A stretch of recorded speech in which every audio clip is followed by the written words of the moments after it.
Mesdames, Messieurs les ministres, mes chers collègues, ma question s'adresse à Monsieur le ministre de l'Intérieur en charge de la sécurité civile. Monsieur le ministre, Monsieur le Premier ministre a rendu un hommage bien légitime aux qualités et à la détermination de nos sapeurs-pompiers. Mais nos sapeurs-pompiers volontaires et professionnels sont à bout de souffle. Ces hommes et ces femmes dont l'engagement au service de nos concitoyens force le respect sont sur tous les fronts et doivent faire face à une sursollicitation en intervenant parfois et de plus en plus souvent pour des missions non urgentes.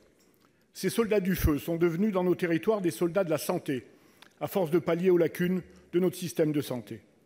Monsieur le ministre, à l'occasion du congrès de la Fédération nationale à Vannes, il y a quelques jours, vous le rappeliez vous-même, il y a entre les Français et les sapeurs-pompiers une relation spéciale. Mais ces derniers n'en peuvent plus et notre modèle de sécurité civile est en danger. Ils n'en peuvent plus de pallier à toutes les sollicitations et de répondre à tous les défis. Désertification médicale, réchauffement climatique, réorganisation et disparition des services publics dans les territoires ruraux. Toutes ces évolutions concourent à une situation malheureusement similaire à celle des urgences. Beaucoup de questions sont posées, mais peu de réponses leur sont apportées.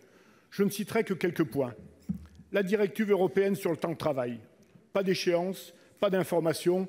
Nos volontaires demeurent dans l'expectative et s'inquiètent. La déclinaison des propositions de nature législative du rapport de la mission volontariat, ainsi que de nouvelles mesures de lutte contre les agressions pour lesquelles le Sénat fera prochainement des propositions. Pas de suite à ce jour. Rationalisation du transport sanitaire héliporté, toujours rien. Enfin, Monsieur le ministre, le Président de la République appelait de ses vœux en octobre 2017 la mise en œuvre d'un seul numéro d'appel d'urgence, le 112.